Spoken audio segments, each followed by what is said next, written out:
Alrighty, everybody, this video is all about solids and what solids can do for us. Solids are all around us. We obviously know that ice and the things we sit on and the places we live in and our mountains, our bones, they're all solids. They are the most definite of the most definite shape and definite volume of all of the three states of matter because they are the most dense. They are fixed in their positions, but guess what? Still moving. Okay, they are still moving even though they are fixed in their positions. They're kind of vibrating back and forth. Okay, the only time it stopped is when we are at a very, very cold temperature at absolute zero. And we know that absolute zero is negative 273.15 degrees Celsius. Okay, because of this, you cannot really compress a solid. I can't make ice more dense or a chair more dense. I can break the chair by applying force to it, but if I were to push it all into one big thing, I can't actually change how much space it takes up. Okay, important properties of solids are going to be its melting points. Hi, polar bear. Okay, yes, we know the polar ice caps are melting and there's global warming. Don't worry, the polar bear can still hunt its seals over here. But the melting point is an important physical characteristic, and that means when we are changing from our solids to our liquids. So what is the melting point of H2O? And I say H2O just because I don't want to use terms like ice and water because it's all the same thing. We know that that is 32 Fahrenheit. Ugh, it's an awful F word. We use 0 degrees Celsius to 73 Kelvin. This is the exact same as the freezing point, where we end up seeing our liquid turn into a solid.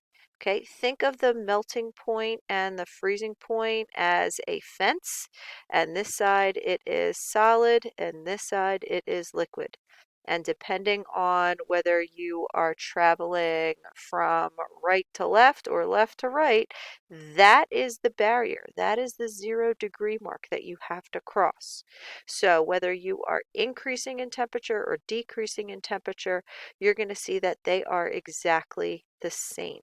Okay, now what happens if you are stuck at 0 degrees Celsius? What do you see occurring? What happens? Well, if you're at 0 degrees Celsius, both happen. Okay, both phase changes happen at that equilibrium, that dynamic equilibrium we talked about in the last video. Okay, where you see things constantly moving, freezing and melting simultaneously. It looks like nothing's happening, but there actually is something occurring. Okay, so solids are the most dense of all of our materials, and this is where we get into the really pretty part of science. A lot of geologists spend a lot of time looking at the different types of shapes. A simple cubic we know is going to be that stacking where we have 6 things on each side, where you have a top, bottom, left, right, front, back, and then you can have like bodied center or face centered cubic, and I have really cool examples of the different kinds of crystal systems that get into the funkier shapes, like the isometric and the tetragonal, monoclinic, triclinic, hexagonal, trigonal. You don't have to know any of these, but they're very cool to see. Isometric and hexagons making all of these really cool crystals. And it's really just their arrangement of their protons, neutrons, and electrons that base of the different compounds that make up these different rocks in geology that make you see that isometric or hexagonal, oh, I'm trying not to have that come up here, shape and view all these beautiful different characteristic crystals. Okay, the only one that you're really responsible for is our good friend that we constantly talk about. Very simple, but very easy. Our good friend NaCl, Mr. Nacklemore, or sodium chloride in this nice cubic shape where we have one substance um, stacked next to another, kind of on top of one another, so that they don't interact in such a way. I always pass around my little models in class, and we see that there is that nice, repeating crystal structure. Okay, sometimes there's more than one type of structure, and they are called allotropes. Kind of sounds like isotopes, okay? And that means that that tope part is that there is going to be different forms of the same structure. And perhaps the most common of these examples is going to be carbon. There's actually three allotropes of carbons, three different ways that the patterns can be arranged. They can be engraved in graphite, diamond, or Buckminsterfullerne. Okay, so here is our graphite. Okay, that is going to be this lovely little arrangement like so. This is our diamond shape, and then we talk about our Buckminsterfullerne. Okay, so graphite is what pencils are made out of. They are not made out of lead. Okay, so no PB here. All right, so what you see with our graphite is basically a hexagon structure, just like this. So 6 carbons attached to another 6 carbons. So it makes this honeycomb looking structure. And these little bonds that make up these honeycomb like wafers are really, really strong, but they are layered. Okay, and these bonds that hold them together are relatively weak. So when you write with your pencil on paper, what are you doing? You're breaking these weak little forces between them, leaving them to get stuck inside the paper. I always pass around some charcoal, some graphite, and you know that if your paper is rough enough, they'll get caught in the fibers of the paper. But if you have one of those like smooth receipts, or if you write on skin or something like that, it won't break off in there because there's just not enough friction to break these bonds in between. Okay, so diamond is our next allotrope. Diamonds have this lovely tetrahedral shape. Yes, our lovely tetrahedral shape where you have that bond angle of 109.5 degrees that we talked about in chapter 6 and 16. Okay, and you have these lovely covalent bonds in between them that make them much more dense than the graphite form. Okay, the graphite form is definitely not as dense. So can you make an artificial diamond? That artificial diamond is going to take lots and lots of pressure, okay, and collect lots and lots of atoms of carbon. There's actually skyscrapers in Hong Kong, I believe, that filter out the air and actually make a 1 carat diamond every year with all of the smog and pollution that is in the air. We know that diamonds are beautiful prisms, as we saw in our light chapter, and it bends and expands the visible light.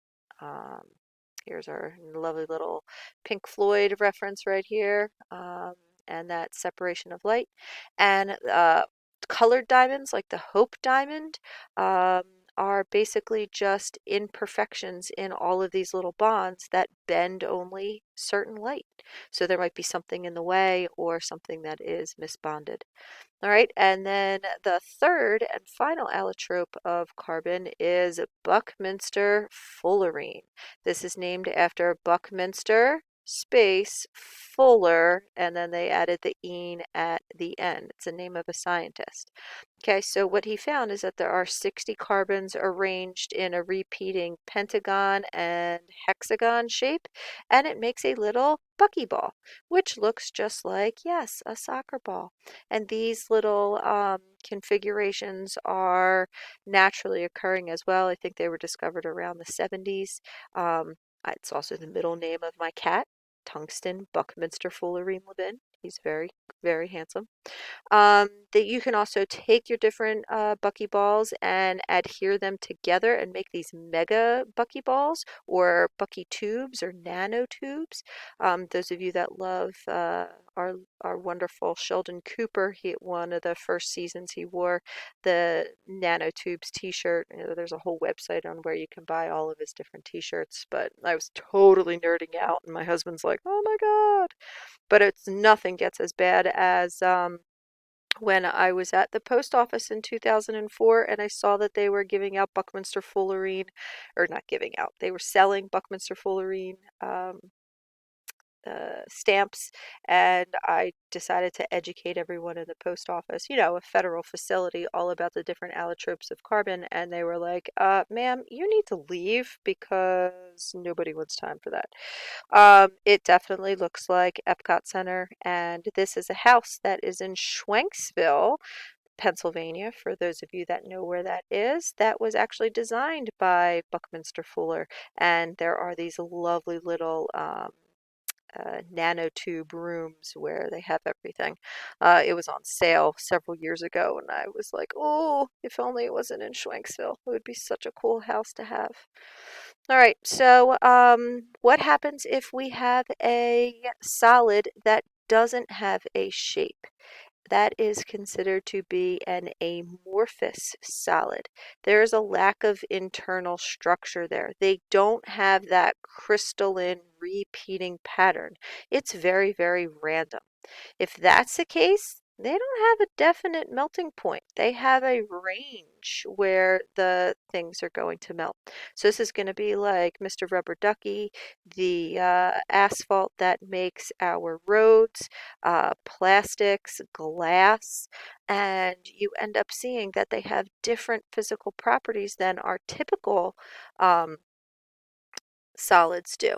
Okay, glass is often referred to as a supercooled liquid because glass, which is silicon dioxide, if it's allowed to cool quite slowly, like in real life, it will make something very strong, like quartz. And you'll see the silicon dioxide makes these beautiful hexagon shapes right here. Okay, they kind of look like beautiful little stars. Okay, this is that natural cooling.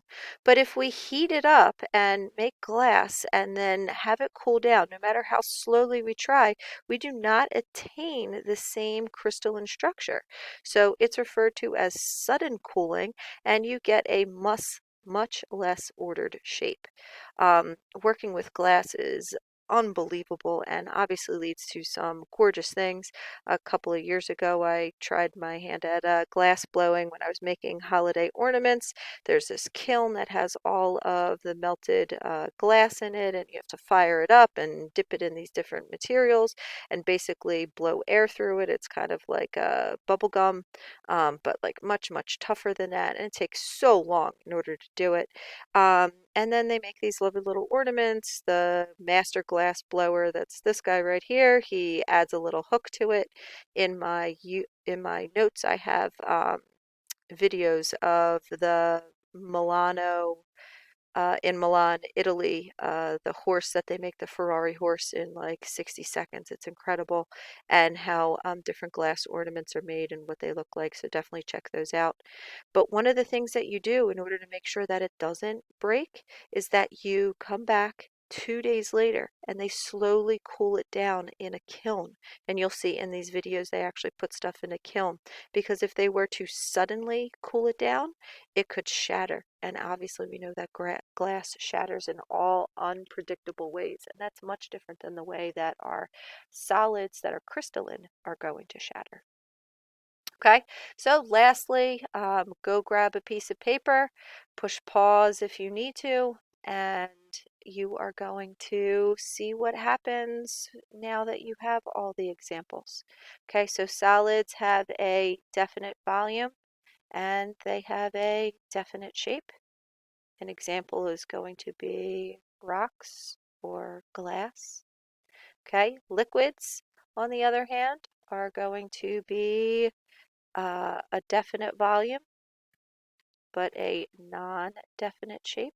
They take the shape of their containers. This would be things like milk or juice, food juice. And then lastly, our gases are not definite volume, not definite shape, and would be things like air or methane. Okay, and that is in general our solids, our liquids, and our gases.